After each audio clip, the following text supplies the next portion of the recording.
নমস্কার বন্ধুরা, আজকে আমরা যাচ্ছি জলদাপাড়া আর চিলাপাতার জঙ্গল সাফারিতে। এই সাফারির সাথে সাথে আমরা দেখেছিলাম আদিবাসী নৃত্য, তারও কিছু ভিডিও আপনাদের সাথে শেয়ার করলাম। আর জঙ্গলে কি দেখলাম পুরো ভিডিওই কিন্তু শেয়ার করেছি যতটা সম্ভব। তাহলে সাথে থাকুন আর দেখতে থাকুন জলদাপাড়া চিলাপাতা অভয়ারণ্য।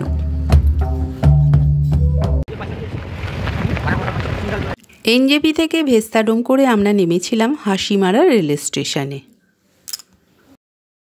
ওই আমাদের ট্রেন ছেড়ে চলে গেল। এরপর আমরা যাচ্ছি আমাদের গন্তব্যে, যেখানে আমরা থাকব। সেই জায়গাটা আগে একটু দেখিয়ে দিই।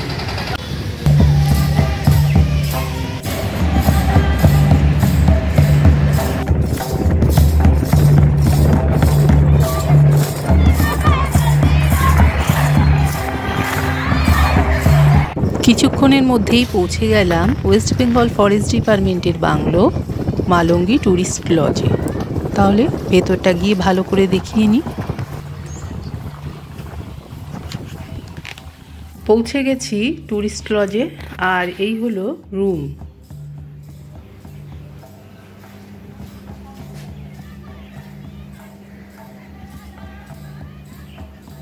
চারপাশটা ভালো করে সাজানো, এখানে টিভি আছে, আর এই হলো দুটো সোফা, একটা সেন্টার টেবিল রয়েছে, পাশে কমপ্লিমেন্টারি কিছু কিটস রয়েছে। এখানে সাবান, ব্রাশ, পেস্ট, জলের গ্লাস আছে, আর এটা হলো ড্রেসিং টেবিল। এটা হলো বাথরুম।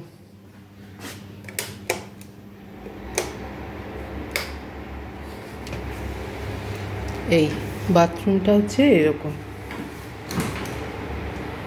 বেসিন, আয়না, গিজার,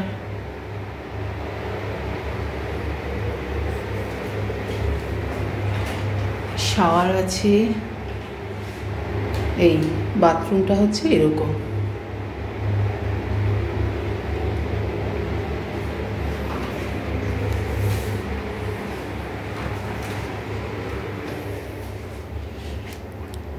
এই হলো খাট বিছানা।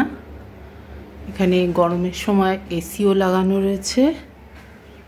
আর এটা হচ্ছে ব্যালকনিটা, কিন্তু কমন ব্যালকনি, এই লম্বা এইরকম ব্যালকনিটা। বাইরেও চেয়ার রয়েছে। আর এই হলো গার্ডেন, গার্ডেন ভিউ এরিয়া। এটা চারপাশে অনেক গাছ রয়েছে। আমরা আছি মালঙ্গি ডিলাক্স রুমে, রুম নাম্বার 4। এই রুমটার নাম হচ্ছে বনবিথি রুম। রুমটা এইরকম দেখিয়ে দিলাম বাইরের দিক থেকে, পুরো এইরকম দেখতে পুরোটা। আর এই হলো ব্যালকনিটা। পাশের রুমটার নাম হচ্ছে বনরিনী। মাঝখান দিয়ে সিঁড়ি, এই সোজা আসার রাস্তা। তারপরে এটা হচ্ছে হলো বনঝোড়া। পাশে আরেকটা রুম রয়েছে, ওটা উপরে 4টে রুম রয়েছে পরপর। এটা রয়েছে জয়ন্তী। প্রত্যেকটা রুমই কিন্তু একই রকম। এই চারপাশের ভিউ এরকম।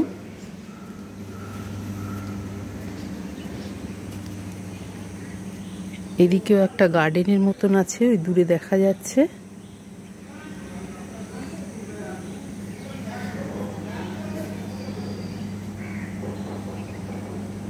তবে এই রুমটাও মনে হচ্ছে একটু বেস্ট, কারণ এদের এইখানটা কিন্তু একটা আলাদা ব্যালকনি মতন রয়েছে। এটা যেমন পুরো কমন ব্যালকনি, এখানে একটা আলাদা মতন ব্যালকনি রয়েছে। এই রুম নাম্বারটা আমি দেখিয়ে দিচ্ছি। রুম নাম্বারটা হচ্ছে কিন্তু 1, মালঙ্গি 1 সুপার ডিলাক্স রুম। জয়ন্তী, নাম হচ্ছে জয়ন্তী। আর বাকিগুলো কিন্তু এইরকম পুরো পরপর রয়েছে। এই কমন ব্যালকনি এগুলো সব কটার। এই রুম নাম্বার 3, তারপর আমাদেরটা রয়েছে বনবিথি রুম নাম্বার 4। এটার আবার সাইডটা হচ্ছে এইরকম, ওই সাইডগুলো ঠিক এরকম।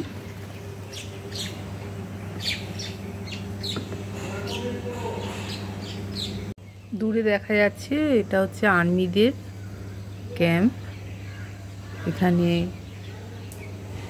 খাবার সংগ্রহ করে রাখা হয় আর লোকাল এরিয়াতে সেগুলো প্রয়োজনে দিয়ে দেওয়া হয়। এই হলো আমাদের দুপুরের খাবার, ভাত, ডাল, আলু ভাজা, ফুলকপির তরকারি, মাছ, চাটনি, পাঁপড়। এই দিয়েই ছিল দুপুরের খাবার। গরম গরম খাবার খেতে বেশ ভালো লাগছিল, কারণ রাতের দিকে তেমন কিছু খাওয়া হয়নি, তাই দুপুরের ভাত বাঙালিদের কাছে কিন্তু অমৃতের মতন। চাটনি,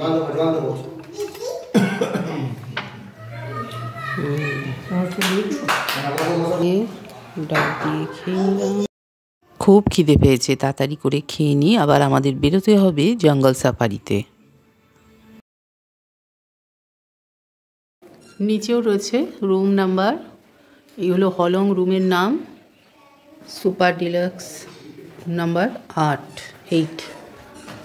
এটা হচ্ছে Banchhaya room number 9 super deluxe. এটা হচ্ছে ডায়না, রুমটা খোলাই রয়েছে, একবার দেখিয়ে দিই। Room number 10। এই হলো সুপার ডিলাক্স রুম। এই হলো বেড দুটো, সেন্টার টেবিল এখানে একটা, এই হলো আলমিরা, মাঝখানে আয়না আছে। এটা হলো বাথরুম, এই তো বাথরুমটা বেশ বড়, বেশ বড় বাথরুম।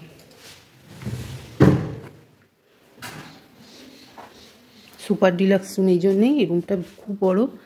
আলমিরা আছে, তবে সোফা দেখতে পারলাম না, বসার জায়গা নেই দেখলাম। এই হলো রিসেপশন,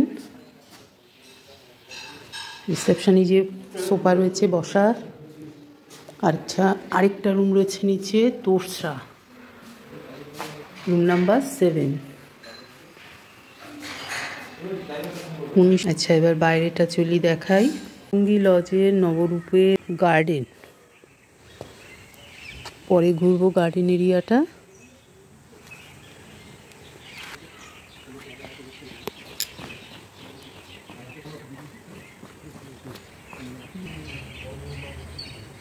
এলো গার্ডেন এরিয়া, বিরাট বড় গার্ডেন। বাচ্চাদের জন্য একটা প্লে গার্ডেন আছে এখানে। আচ্ছা, বাঁদর আছে, আচ্ছা ওই চলে এসছে, গুটি গুটি পায় বাঁদর, ওই ঢুকছে ভেতরে। যাক, একটু দূরে যাই, বলা তো যায় না কখন কে খেপে উঠবে। মালুঙ্গি লজ, নেট দিয়ে বাইরেটা ঘেরা, তার কারণ অনেক সময় বাঁদর হয়তো ঢুকে পড়ে রুমের ভেতরে, তাই জন্য নেট দিয়ে ঘেরা রয়েছে। পাশেই রয়েছে ইন্ডিয়ান এয়ারফোর্সের ট্রেনিং সেন্টার, তাই জন্য এয়ারফোর্সের চপার মাথার উপর দিয়ে উড়ে গেল, সেটাও দেখতে পেলাম। হেলিকপ্টার তাই বল,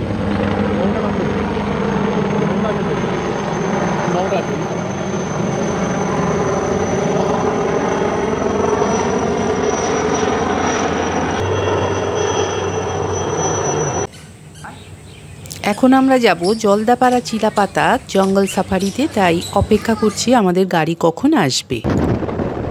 আমাদের জঙ্গল সাফারির ভেতরে ঢোকবার সময়টা ছিল বিকেল ঠিক 3:30। আমরা অনলাইনে কিন্তু সেভাবেই বুকিং করে রেখেছিলাম, তাই কারণ এখানে আসলেই যে সঙ্গে সঙ্গে আমরা জঙ্গল সাফারির জন্য পারমিশন পাবো সেটা কিন্তু তা না। আর এখানে ঢুকতে গেলে কিন্তু আধার কার্ডের জেরক্স কপি লাগে, সেগুলো আমাদের কিন্তু জমা দিতে হয়েছিল, অরিজিনাল কপিটাও আমরা রেখেছিলাম। এ হলো জঙ্গল সাফারিতে ঢুকবার আগে আমি কিছু ভিডিও তৈরি করেছি, সেগুলো আপনাদের সাথে শেয়ার করলাম। জলদাপাড়া চিলাপাতা জঙ্গল সাফারি করতে কিন্তু 3টে প্রবেশপথ রয়েছে। আমরা যে পথে গিয়েছিলাম সেটা হলো কোদাল বস্তি। তো এই পথে দিয়েই যাওয়াতে আমাদের সুবিধে হয়েছিল, আমরা বেশ অনেক কিন্তু জঙ্গলের অ্যানিমাল দেখতে পেরেছিলাম। এরপর ছুটলো আমাদের গাড়ি, আর জঙ্গলের ঠান্ডা হাওয়ায় আমরা সবাই নিজেদেরকে ঢাকতে ব্যস্ত হয়ে পড়লাম। তার মধ্যেই একই শীতকাল। এই জঙ্গলের প্রবেশপথ কিন্তু 3টে রয়েছে, 1, 2, 3। আমরা কিন্তু 3 নম্বর দিয়েই জঙ্গলে প্রবেশ করেছিলাম, আর সেটা হলো কোদাল বস্তি। আর এখান থেকেই নাকি জঙ্গলের যারা অ্যানিমাল আছে তাদেরকে নাকি দেখা যেতে পারে। তো অনেক আগ্রহ নিয়েই ভেতরে প্রবেশ করছি। ইনি হলেন সাফারি কারের ড্রাইভার, আর পেছনে রয়েছে সাফারি কারের গাইড, আর সঙ্গে আরও 3জন ট্যুরিস্ট ছিলেন, আমি আর আমার হাজবেন্ড বাদে। জঙ্গলের ভেতরে প্রবেশ করার মুখেই দেখতে পেলাম পেখম তোলা ময়ূর। ময়ূরের নাচ এর আগেও অনেকবার দেখেছি, কিন্তু জঙ্গলে ঢুকে আমাদেরকে যেভাবে স্বাগত জানাচ্ছিল, চলুন তাহলে একবার দেখে নিই।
এইবার বলি, এই জিপ সাফারির খরচা পড়েছিল 2800 প্লাস মাথা পিছু 280 টাকা করে।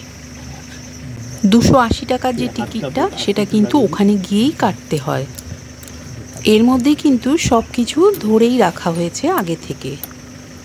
এই সাফারি জার্নি 6 জনের জন্য কিন্তু বরাদ্দ থাকে।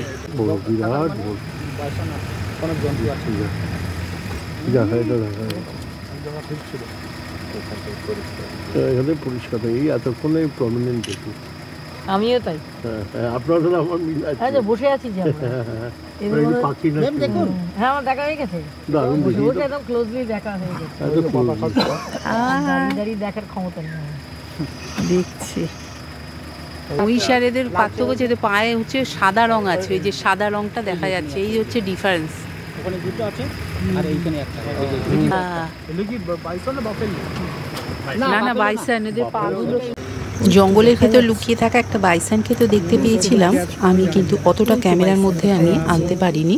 এরপরে আমরা কাছাকাছি একটা ওয়াচ টাওয়ারে গেলাম কিছু দেখবার জন্য, কিন্তু কিছুই দেখা পেলাম না, একটা পোষা হাতি ছাড়া।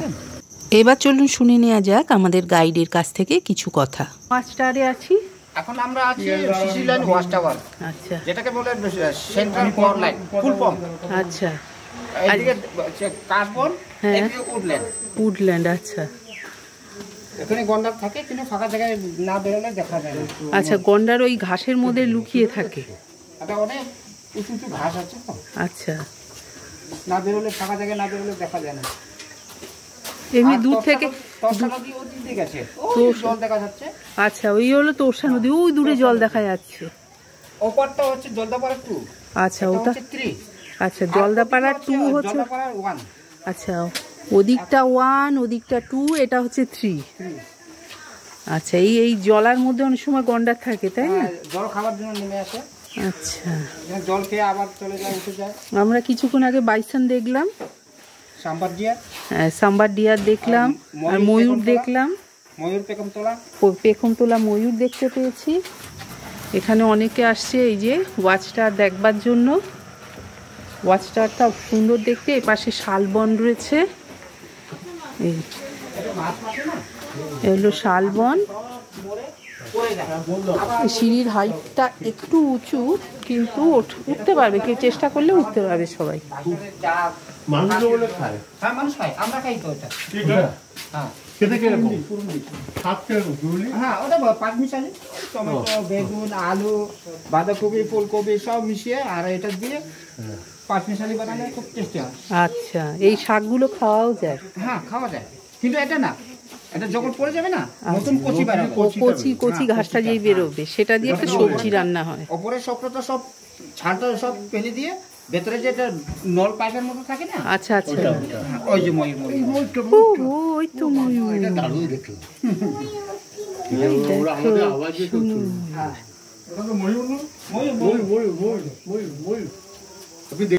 এই ওয়াচটারে কিন্তু 24 ঘন্টার জন্যই পাহারা দেয়া হয়। তার জন্য কিন্তু এখানে খাটেরও ব্যবস্থা রয়েছে কর্মীদের জন্য। কোথায় কোথায় বলতে বলতে বাস এসে একবারে ডুব, পেটে লেগে গেছে সিং, আর বের হচ্ছে না কারণে সাইড হবেন। পোষা হাতি না, বলা যায় না কখন কি মুহূর্তে কি করবে। তোর হাতি কেতনা সাল লাগি?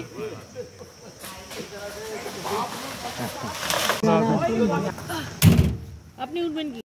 যেহেতু এই সাফারি গাড়িটা আমাদের প্রথম ছিল, তাই প্রত্যেকে যারা যারা আমাদের দেখা হচ্ছিল জিজ্ঞাসা করছিল আমরা কি কি অ্যানিমাল দেখতে পেয়েছি জঙ্গলের ভেতরে, সেগুলো সবাই বারবার করে জিজ্ঞাসা করছিল। কথায় আছে, আগে গেলে বাঘে খায়, পরে গেলে সোনা পায়। এখানে কিন্তু ঠিক উল্টোটাই হয়েছিল। আমাদের জিপস গাড়িটা যেহেতু আগে ছিল, তাই প্রত্যেক অ্যানিমালের সাথেই কিন্তু আমাদের একটু আধটু দেখাই হয়েছে।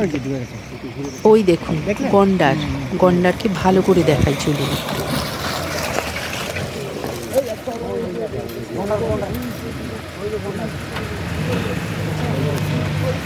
যখন ফাঁকা থাকবে না তখন ফুট করে বলছে করার জন্যই যাচ্ছি। হ্যাঁ হ্যাঁ ক্রস করতে, কিন্তু ওই যে গাড়ির জন্য একটার পরে একটা গাড়ি আসছে, তবু যখনই বিকালের গাড়িটা একটু বেশি, বিকালে একটু বেশি গাড়ি চলে। না না, বিকেলের জন্য না, ওরা বিকেল বেলায় ওইটা খুব কাছে, এটা এই জঙ্গলে ময়ূর আর সাম্বাডিয়ারের অনেকবার দেখা পেয়েছি। দেখুন, ইনি আর মানুষকে ভয় পায়। ফটো তোলবার জন্য একেবারেই অধীর আগ্রহে একরকমভাবে পোজ দিয়ে দাঁড়িয়ে আছে। না পালে রং তুলেছে। তার জন্য চান্স বেশি সকালের চেয়ে বেশি এই বিকেলেরটা।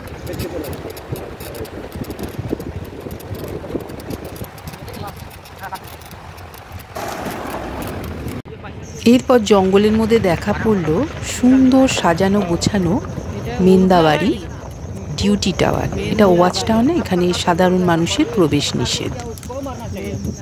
আমার তো মনে হচ্ছে এটা ভিআইপিদের জন্যই সুন্দরভাবে সাজানো গোছানো করে রাখা হয়েছে।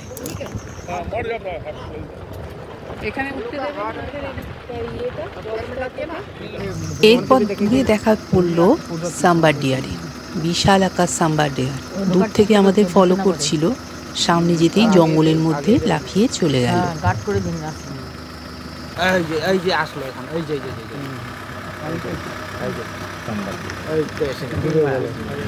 ভাইব্রেশনে চলে গেছে। দেখছেন? দেখতে পাচ্ছি। আপনি না ইন্ডিয়ান গড়, সেটাতেই আমরা বাইসন বলি। শিংগুলো কি মারাত্মক, দুখানা ছিল আর একটা ঢুকে গেছে।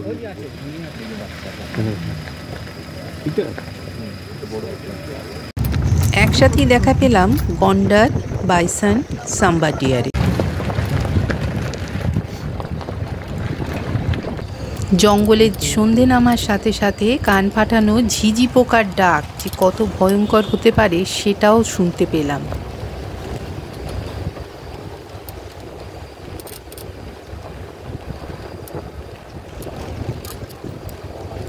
এরপরে দেখা পেলাম আবার বাইসনের। সামনে যেতেই জঙ্গলের মধ্যে লুকিয়ে পড়ল। এই জঙ্গলে বাইসনের সংখ্যাটা মনে হচ্ছে বেশি। দেখেছি জঙ্গলের ভেতরে চোখ পড়েছে বাইসন জঙ্গলের থেকে, হয় আমাদের দেখছে না হয় বাইসনকে আমরা দেখছি।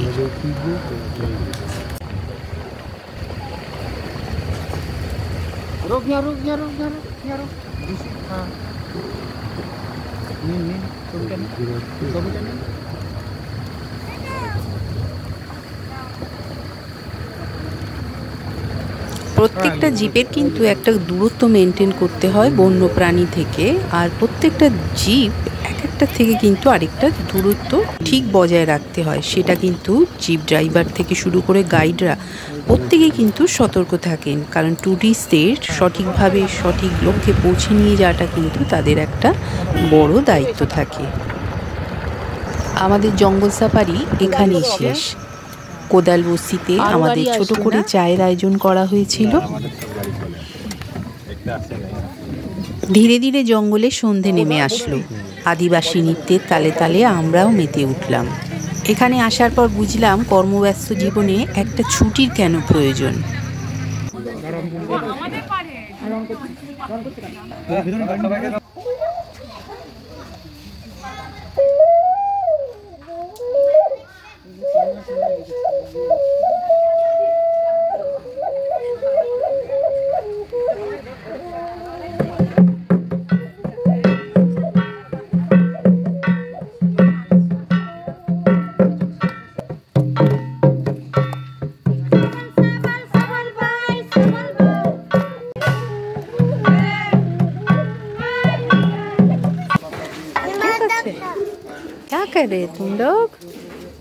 ঠান্ডা লাগতেছে।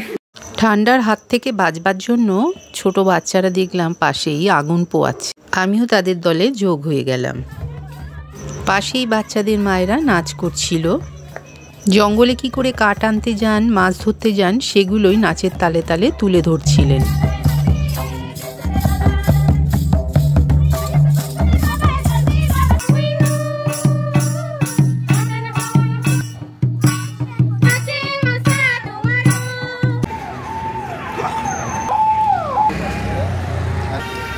জঙ্গল থেকে ফেরার পথে গুরুদুয়ারা মার্কেটে সামান্য কিছু আমরা সন্ধেবেলা খাবার খেয়েছিলাম।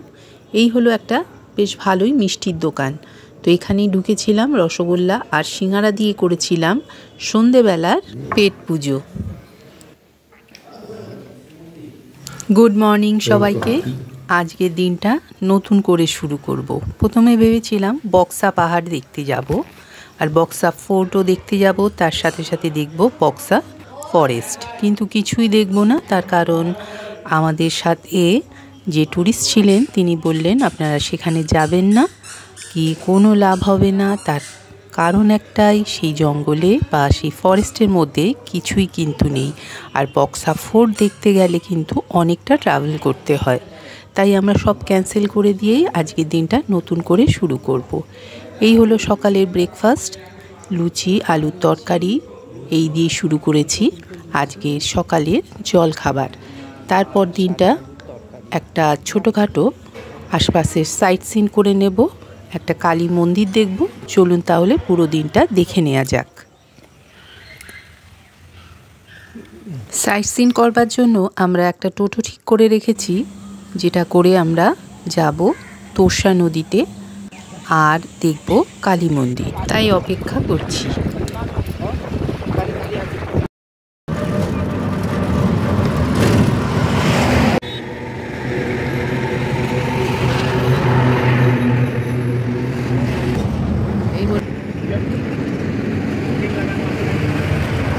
তোরসা নদী মাছ হচ্ছে জলে। এখানে আগে অ্যানিমাল জল খেতে আসতো, তাই জন্যই দেখতে এসেছি, কিন্তু অ্যানিমাল তো দেখতে পাচ্ছি না, শুধু জল যাচ্ছে দেখা যাচ্ছে। হ্যাঁ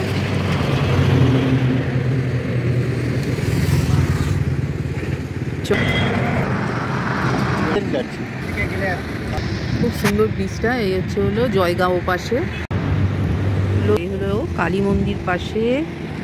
আর এই জলের মধ্যে অনেকে দেখতে পাচ্ছি পিকনিক বোধহয় করতে এসছে, সব এখন ফিরে যাচ্ছে।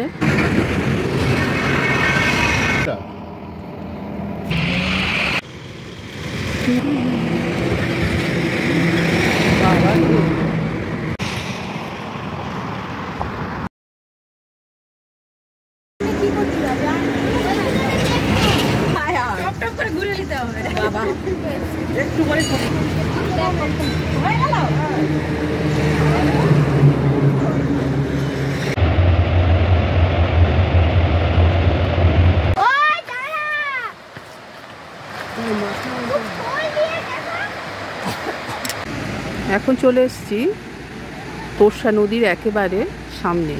ওই দেখা যাচ্ছে তোর্ষা ব্রিজ, আর এদিকে রয়েছে তোর্ষা রেল ব্রিজ। জলের সামনে যাব না, অনেকটা স্পিডও আছে জলের, আর সামনে যাওয়াটা খুব অসুবিধে আমার পক্ষে, কারণ এখানে বড় বড় বোল্ডার দেখা যাচ্ছে, এগুলো ডিঙিয়ে যাওয়াটা অসুবিধা আছে।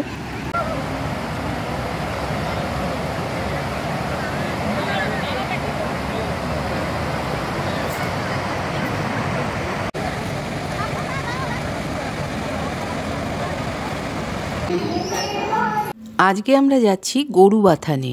আর গরুবাথানে যাওয়ার পর আমরা কোথায় উঠেছিলাম, কি কি দেখেছি তার কিন্তু ভিডিও তৈরি করছি আমি, সেটা কিন্তু অবশ্যই দেখবেন। সবাই খুব ভালো থাকবেন, সাথে থাকার জন্য অনেক অনেক ধন্যবাদ।